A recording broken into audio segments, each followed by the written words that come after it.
एक छोटे से गांव के अंदर एक करोड़पति व्यक्ति रहा करता है जिसका नाम रोहित है। और रोहित जो कि कई कंपनियों का मालिक है और उन्होंने अपनी सारी कंपनियों पर मैनेजर कर रखे हैं।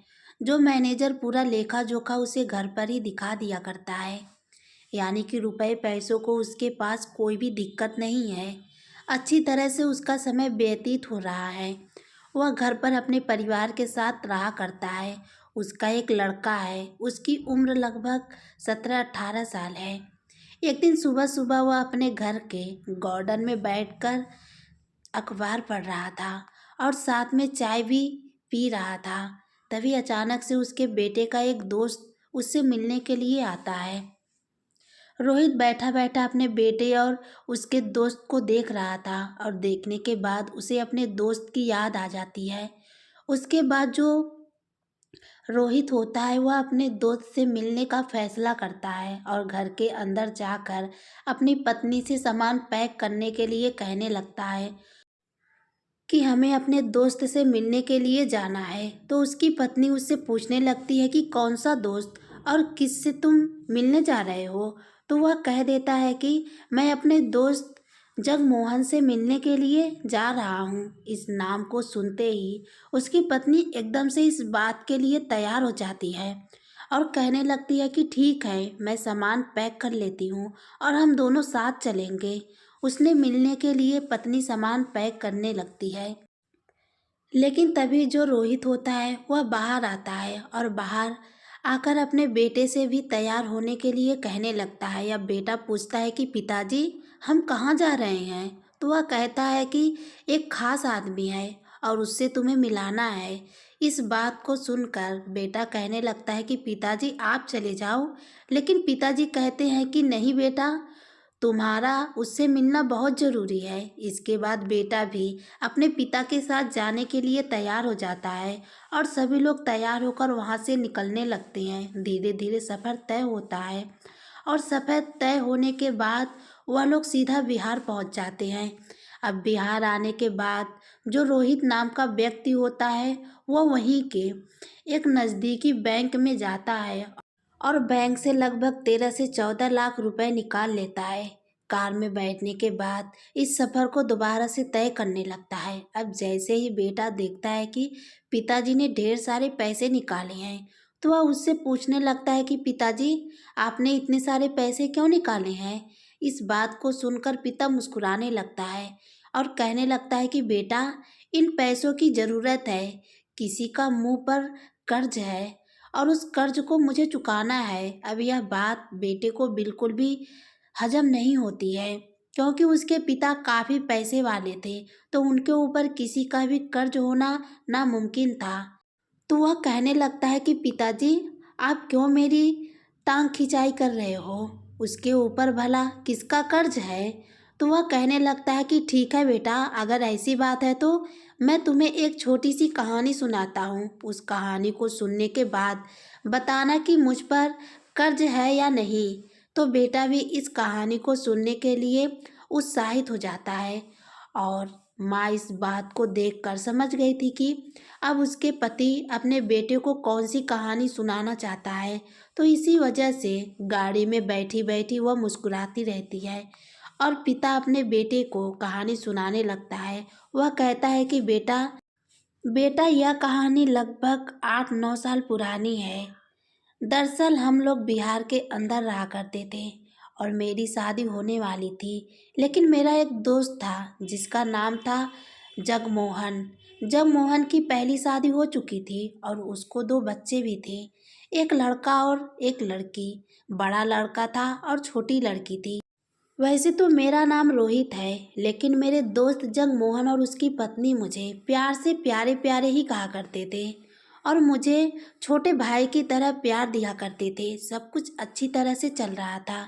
मैंने पढ़ाई लिखाई कर ली थी और मैं किसी रोज़गार को ढूंढ रहा था कि मुझे कोई अच्छा सा रोज़गार मिल जाए जिससे मैं अपनी ज़िंदगी को अच्छी तरह से बिता सकूं।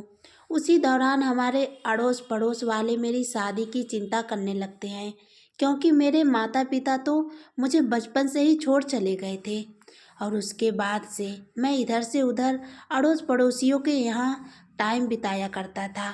लेकिन सबसे ज़्यादा मैं जगमोहन के यहाँ पर टाइम स्पेंड किया करता था, वहाँ पर अच्छे से ख्याल रखा करता था और बड़े भाई की तरह मुझसे हर बात को समझाया करता था और बहुत काफ़ी प्यार भी किया करता था। अब जब अड़ोस पड़ोस वाले शादी के लिए कहते तो मैं भी अपनी शादी कर लेता हूँ, लेकिन शादी के बाद मुसीबतें आनी स्टार्ट हो जाती है, क्योंकि शादी के बाद अब मैं अकेला तो रह नहीं गया था। मुझे घर बसाना था और घर के अंदर घर को चलाने के लिए पैसे चाहिए और मेरे पास बिल्कुल भी पैसे नहीं थे। मैं इन्हीं सब बातों में बहुत ज़्यादा परेशान रहा करता और जब भी मैं जगमोहन से इन बातों को किया करता तो वह कुछ न कुछ सहारा मुझे दे दिया करता और कहा करता कि तू चिंता मत कर, मैं हूँ तेरे साथ। इन सब बातों से मैं काफ़ी ज़्यादा परेशान हो गया था और अब मुझे कुछ बड़ा करना था, इसलिए मैं सोचता हूँ कि मैं कहीं बाहर चला जाऊँ और वहीं पर रहकर मेहनत मजदूरी करके अपना भरण पोषण करूँ।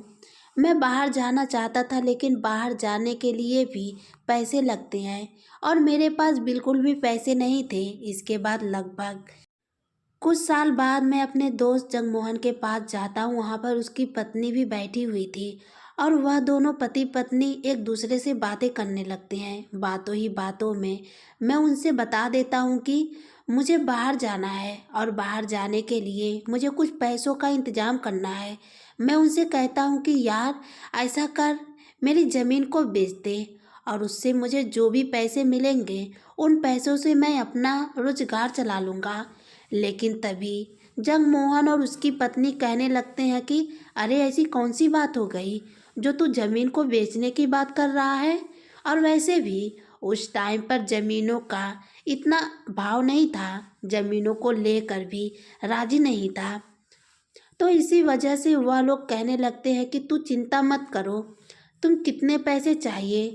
तो मैं उनको बताता हूँ लगभग मुझे 15 का इंतज़ाम हो जाए तो बहुत ही अच्छी बात है, उन पैसों से मैं अपना रोज़गार चला सकता हूँ।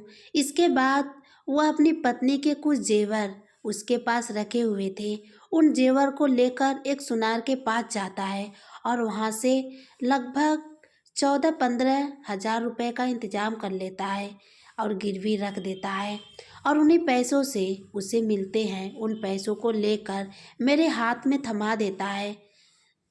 अब जब जैसे ही अपने हाथ में पैसे देखता हूँ तो अपने दोस्त से पूछने लगता हूँ कि कहाँ से लेकर आए हो। तो वह बता देता है कि इसी तरह से तुम्हारी भाभी के जेवर मैंने गिरवी रख दिए हैं और बाद में मैं पैसा कमाकर उन्हें छुड़ा लूँगा। तुम किसी भी बात का चिंता मत करो और अपनी ज़िंदगी को अच्छी तरह से व्यतीत करो। या तुम्हारे पास पैसे हैं और इन पैसों को तुम्हें कभी भी देने की ज़रूरत नहीं है। मैं तुम्हारा दोस्त हूँ और इतना हक तो मेरा बनता ही है। ऐसा कहकर उसने मुझे पैसे दे दिए और पैसे देकर वहाँ से जाने के लिए कह दिया। उसके बाद मैं अपनी पत्नी को लेकर वहाँ से सीधा इस गांव में आ गया और इस गांव में आकर छोटा मोटा काम करने लगता हूँ। उस काम में दिन रात मेहनत करता हूँ। मेहनत करने के बाद मेरा जो काम है वह अच्छी तरह से चलने लगता है। धीरे धीरे समय बीतता है और समय बीतने के साथ साथ मेरी बहुत बड़ी कंपनी बन जाती है, जिन कंपनियों को आजकल तुम देखा करते हो, और मैं ढेर सारी तरक्की करने लगता हूँ। लेकिन इन तरक्की के दौरान मैं अपने दोस्त को बिल्कुल ही भूल गया कि इन काम को चालू करने के लिए उसने मुझे पैसे दिए थे। अब जैसे ही उस दिन मैं बाहर बैठकर चाय पी रहा था और तेरे दोस्त को उससे मिलने के लिए आया था, तो एकदम से मेरे दोस्त को देखकर मुझे अपने दोस्त की याद आ गई और उसके बाद मैंने फैसला किया उससे मिलने का। तो यह जो पैसे मैंने निकाले हैं, यह पैसे उसी के लिए निकाले हैं। इन पैसों को उन्हें दूंगा और कहूँगा कि यह तेरे ही पैसे हैं जो तूने मुझे दिए थे। इस बात को सुनकर बेटा एकदम से एक्साइड हो जाता है, बल्कि इमोशनल हो जाता है और कहने लगता है कि पिताजी, आपने इस बात के बारे में मुझे पहले क्यों नहीं बताया। तो पिता कहने लगता है कि बेटा, तुझे कैसे बताते, हम इन बातों को पूरी तरह से भूल चुके थे, क्योंकि फिलहाल अब तक इन बातों को करीबन 30-35 साल हो चुके थे। और पिता कहता है कि ना ही कोई हमारा संबंधी इस गांव के अंदर रहा करता है, जिसकी वजह से हमें उस गांव की याद आती। इस बात को सुनकर जो बेटा होता है वह भी उस जगमोहन को मिलने के लिए 160 हो जाता है और वह देखना चाहता है अपने पिता के उस दोस्त को, जिस दोस्त की वजह से आज वह लोग इतनी अच्छी ज़िंदगी जी रहे हैं। धीरे धीरे सफ़र तय होता गया और सफ़र तय होने के बाद लगभग शाम से रात भी होने का समय हो गया। वह लोग उस घर के पास पहुंच गए थे। बड़ी सी गाड़ी को लेकर वह जगमोहन जी के घर के सामने खड़े हो गए थे और वह बात देखकर गांव के कुछ लोग उस व्यक्ति की तरफ बड़ी ही अजीब निगाहों से देखने लगते हैं, क्योंकि जगमोहन जी के घर की हालात काफ़ी ज़्यादा खराब थे और फिलहाल देखने से लग रहा था कि कई सालों से इसकी कोई मरम्मत नहीं हुई है। यह बात रोहित को भी महसूस होती है और उसके बाद वह अपनी गाड़ी से उतरता है और सीधे उस घर के अंदर जाने लगता है। गांव का माहौल था तो घर का दरवाजा खुला हुआ था, तो रोहित अपने परिवार को लेकर सीधा उस घर के अंदर चला जाता है। घर के अंदर जगमोहन और उसकी पत्नी बैठकर आपस में बातें कर रहे थे, लेकिन अचानक से जैसे ही सूट बूट वाले व्यक्ति उनके घर में घुसते हैं तो एकदम से वह हैरान से हो जाते हैं। तभी जगमोहन उनसे कहता है कि हाँ भाई, कौन हो और तुम इस तरह से घर के अंदर क्यों घुसे आ रहे हो। इस बात को सुनकर रोहित मुस्कुराने लगता है। इधर जो रोहित की पत्नी थी वह भी मुस्कुराने लगती है। तभी जो रोहित होता है वह कहने लगता है कि साहब, यहाँ पर हमें किसी व्यक्ति से मिलना है। तो जो जगमोहन होता है वह यह बात देखकर हैरान रह जाता है, क्योंकि इस व्यक्ति के पहनावे से लग रहा था कि यह एक करोड़पति व्यक्ति है। तब भी यह उसे साफ कह रहा है तो वह कहने लगता है कि अरे भाई, क्यों मजाक कर रहे हो, साहब तो तुम हो और हम साहब कैसे हो गए। तो रोहित कहने लगता है कि नहीं साहब, मेरे लिए तो आप ही साहब हो, अगर आप नहीं होते तो आज मैं नहीं होता। इसके बाद जगमोहन कहने लगता है कि देखो भाई, मजाक मत करो, मजाक काफ़ी हो गए, और यह बताओ कि तुम हो कौन। तो जो रोहित होता है वह कहने लगता है कि साहब, वैसे तो मेरा नाम रोहित है, लेकिन कुछ लोग मुझे प्यारे प्यारे कहकर पुकारा करते थे। अब जैसे ही जगमोहन और उसकी पत्नी इस बात को सुनते हैं कि प्यारे प्यारे कहकर उसे कोई पुकारता था, तो एकदम से प्यारे प्यारे की याद आ जाती है और वह लोग गौर से देखकर पहचान लेते हैं कि यह वही प्यारे हैं जिसे उन्होंने 15,000 रुपये दिए थे और वह इस गांव को छोड़कर चला गया था। तो एकदम से जो जगमोहन जी होते हैं उसकी आंखों से आंसू टपकने लगते हैं और वह भागता हुआ एकदम से प्यारे के गले लग जाता है और कहता है कि अरे प्यारे, तू तो पूरा बदल गया है और देखने से बिल्कुल भी पहचान में नहीं आ रहा है। और जब जगमोहन गले लगाता है रोहित को, तो रोहित की आंखों में आंसू आने लगते हैं और वह भी फूट फूट कर रोने लगता है। अब जैसे ही माहौल थोड़ा सा शांत होता है तो उसके बाद जो रोहित की पत्नी होती है वह एकदम से जगमोहन जी की पैर छूने लगती है। अब गांव के कुछ लोग यह सब कुछ देखकर चौकन्ना हो गए थे और वह घर के अंदर ताका झाकी कर रहे थे। जैसे ही वह देखते हैं कि वह करोड़पति व्यक्ति गाड़ी में बैठकर उनके घर पर आया है और उसके बाद उसकी पत्नी एक गरीब लोगों के पैर छूने लगती है, तो वह लोग हैरान हो जाते हैं और घर की दीवारों से कान लगाकर उनकी सारी बातें सुनने लगते हैं। तभी जो जगमोहन जी की पत्नी होती है वह कहने लगती है कि अरे इसी तरह से खड़े खड़े बात करेंगे या इनको बैठने के लिए भी पूछेंगे। इसके बाद जो जगमोहन जी होते हैं उन सभी को बैठाते हैं और बैठने के बाद उनसे हालचाल पूछने लगते हैं। तो जो रोहित होता है वह जगमोहन जी को अपने बारे में पूरी बात बताता है और कहता है कि उस गुजरात के गांव में मेरी बहुत बड़ी बड़ी कंपनियां हैं और वहां पर रहकर मैं बहुत अच्छी ज़िंदगी जिया करता हूं। लेकिन तुम बताओ, तुम्हारा क्या हाल चाल है और यहाँ पर आप लोगों ने अपना क्या हाल बना रखा है।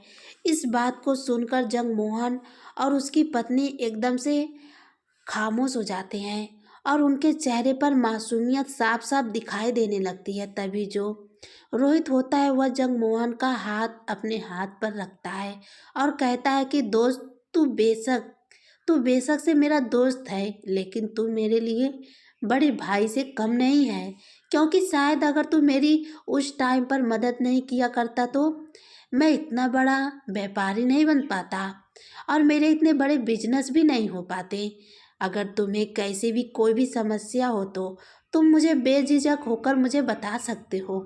आखिर क्या हुआ है ऐसा जो तुम्हारी हालत ऐसी हो गई। तो उसके बाद जो जगमोहन जी होते हैं वह अपने बारे में उसे बताने लगते हैं। कहते हैं कि जब तू यहाँ से चला गया था तो हमने 15,000 रुपये दे दिए थे। तो उसके बाद हम दोनों पति पत्नी मेहनत करते हैं और मेहनत करने के बाद उन जेवरों को तो छुड़ा लेते हैं, लेकिन धीरे धीरे परिवार के अंदर बहुत कुछ चेंज होने लगता है। मेरी तबीयत खराब होने लगती है, बच्चे बड़े होने लगते हैं, उसकी पढ़ाई लिखाई का कर्जा बहुत काफ़ी बढ़ चुका था और खर्चा भी होने लगा था। साथ साथ बेटी जवान होने लगी थी। धीरे धीरे मैं बीमार रहने लगा था और बीमारी के कारण मुझसे कमाने के लिए नहीं जाया जाता है। मेरा बेटा जो कि बिहार में मेहनत मजदूरी किया करता है और मेहनत मजदूरी करने के बाद परिवार की आर्थिक स्थिति को मजबूत करना चाहता है, लेकिन कैसे भी कर ले इतना पैसा वह कहाँ से जुड़ सकता है। जो भी पैसे वह कमाया करता है उन पैसों से घर का खर्चा चला करता है और साथ में मेरी बीमारी का इलाज भी हुआ करता है। मैंने अपनी बेटी को उसके मामा के यहाँ पर छोड़ रखा है ताकि घर का खर्चा कुछ कम हो सके। और इन बातों को बताते हुए जगमोहन जी एक एक बार फिर से फूट फूट कर रोने लगते हैं और उनकी पत्नी जो कि आंखों में से भी आंसू आ जाते हैं। तो रोहित और उसकी पत्नी दोनों उनको संभालते हैं। उसके बाद जो रोहित होता है और जितना सारा पैसा लेकर आता है वह सब उनको सामने रखते हैं और कहते हैं कि देखो, मैं तो तुम्हारा कर्ज चुकाने के लिए तुम्हारे पैसों को लेकर आया था, लेकिन लगता है अब तुम्हें इनकी कोई भी ज़रूरत नहीं है। इसके बाद जगमोहन कहने लगता है, अरे भाई, मैंने तुमसे कहा तो था कि यह कोई कर्ज नहीं है, यह तो हमारा प्यार है जो हमने तुम्हारे लिए किया था। वह लोग इसी तरह की बातें कर रहे थे और तभी यहाँ पर जो जगमोहन जी होते हैं उनका बेटा आ जाता है और जो कि अब तक मजदूरी कर रहा था। और इसके बाद जैसे ही वह घर के अंदर इन लोगों को बैठे देखता है तो एकदम से हैरान हो जाता है। तभी जगमोहन जी अपने बेटे को इशारा करते हैं और उसे अपने पास बुलाकर बैठा लेते हैं। वह रोहित से कहते हैं कि रोहित, यह है मेरा बेटा जो कि मेहनत मजदूरी करके अपने परिवार की आर्थिक स्थिति को मजबूत करना चाहता है।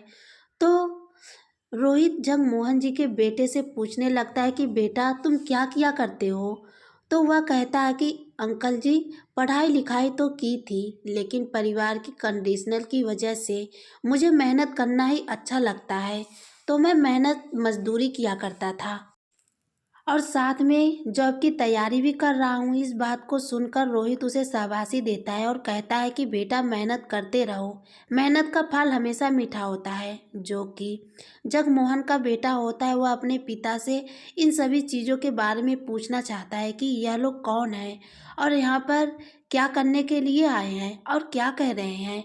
और यह भाव उसके चेहरे पर साफ साफ दिखाई दे रहे थे। रोहित इन भावों को पढ़ लेता है और तभी वह जगमोहन के बेटे को बताता है कि बेटा, मैं जानता हूँ कि तुम क्या कहना चाहते हो और जो कुछ भी तुम जानना चाहते हो उन सभी चीज़ों को जवाब तुम्हें मिल जाएगा, लेकिन उससे पहले तुम्हें मेरे साथ चलना होगा। इसके बाद रोहित उठने लगता है, लेकिन तभी जगमोहन कहता है कि कहाँ ले जा रहे हो तुम इसे। तो वह कहता है कि मेरे बीवी बच्चे यहीं पर हैं, तो चिंता मत करो, तेरे बच्चे को किडनैप नहीं करूँगा, बस मुझे इससे कुछ काम है। ऐसा कहकर वह जगमोहन के बेटे को अपने साथ बैठा लेता है और वहाँ से गाड़ी लेकर चला देता है। वह जगमोहन के बेटे को उसके मामा के यहाँ का एड्रेस पूछता है और वहाँ से वह लोग सीधे जगमोहन के ससुराल पहुँच जाते हैं और वहाँ से उसकी बेटी को अपने साथ लेकर वापस उसी के घर आ जाते हैं। वहाँ पर आने के बाद रोहित उनसे कहने लगता है कि दोस्त देखो, बहुत हो गया, अब तुम्हें इस तरह से ज़िंदगी जीने की कोई ज़रूरत नहीं है। मेरे पास ढेर सारा रुपया पैसा है, अच्छा खासा बड़ा सा मकान पड़ा है उस गांव के अंदर। तो अब तुम लोग मेरे साथ वहीं पर चलोगे और वहीं पर जीवन व्यतीत करोगे। यहाँ पर क्या है, यहाँ पर बच्चों को मजदूरी भी बहुत कम मिला करती है। वहाँ पर किसी न किसी कंपनी में तुम्हारा बेटा मेरी में काम कर लेगा और वहीं पर मेरे साथ जीवन को व्यतीत करो। मैं तुम्हारी बेटी की भी वहीं पर शादी करवाऊंगा। अब यह बात सुनकर जगमोहन कहने लगता है कि नहीं यार, हम यहीं पर ठीक हैं, तू ही वहीं पर बना रहे और कोई भी कैसी भी दिक्कत नहीं है। अब जो जगमोहन का बेटा है वह अभी तक भी संतुष्ट नहीं है और उसे नहीं पता कि यह कौन है और यहाँ पर क्या कर रहा है और इतना बड़ा बिजनेसमैन होकर मेरे पिता के पास क्या कर रहा है, जो उसके बाद में पूछ ही लेता है कि अंकल जी, आप कौन हो और हमें अपने साथ ले जाने के लिए क्यों कह रहे हो। तो जो रोहित होता है वह उसे बता देता है कि बेटा, मैं इसी तरह से तुम्हारे पिता का दोस्त हूँ और इसी गांव का रहने वाला हूँ। अब गांव वाले जो बाहर से इस बात पर निगाह हटाए हुए थे, उन लोगों को भी पता चल जाता है कि यह कौन है और यहाँ पर क्या कर रहा है। तो गांव के कुछ गंवार लोग वहाँ पर आते हैं और आने के बाद उससे अपनी जान पहचान बढ़ाने लगते हैं।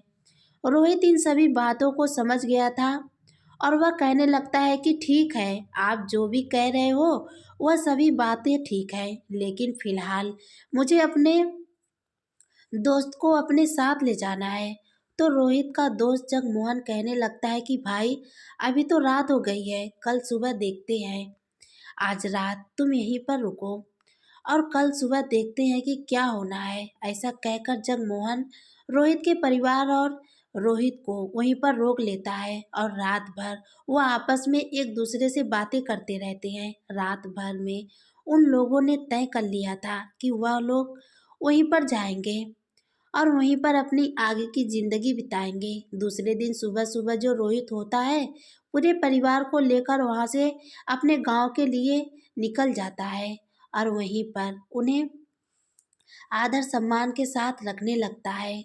रोहित जगमोहन की बेटी की शादी एक बहुत ही बड़े घर में तय कर दी थी और बेटे को कंपनी के अंदर बहुत बड़ा बिजनेसमैन बना दिया था। कुछ दिनों बाद जगमोहन के बेटे की भी शादी हो जाती है और शादी होने के बाद जो पत्नी आती है वह भी उसी के घर के अंदर रहने लगती है। उसके बाद जगमोहन का बेटा अपने लिए एक अलग सा मकान खरीदता है और उसके अंदर अपनी पत्नी के साथ रहने लगता है। जगमोहन और उसकी पत्नी कभी कभी अपने दोस्त के यहाँ पर रहा करते तो कभी अपने बेटे के यहाँ पर रहा करते और अच्छी तरह से अपने समय को व्यतीत करते। अब गांव वाले भी जान चुके थे कि हमारे यहाँ का एक व्यक्ति वहाँ पर बहुत बड़ा व्यक्ति बन गया है, तो गांव से भी कुछ लोग उसके पास आने जाने लगते हैं अपने अपने बच्चों की सिफारिश लेकर और कहते कि हमारे बच्चों को भी कंपनी में काम दे दो ताकि वह भी अपने भविष्य को बेहतर बना सके। वह गांव के कुछ व्यक्तियों को वहां पर लगा लेता है और हंसी खुशी अपना जीवन बिताने लगता है। कुछ साल बीतने के बाद जगमोहन का मृत्यु हो जाता है, उसकी पत्नी अकेली रह जाती है। खैर, जगमोहन जी का अंतिम संस्कार सारा रोहित ही करता है। उसके बाद जगमोहन की जो पत्नी होती है वह अपने बेटे के साथ हमेशा के लिए रहने लगती है। ऐसे ही कहानी सुनने के लिए चैनल को सब्सक्राइब कर लीजिए।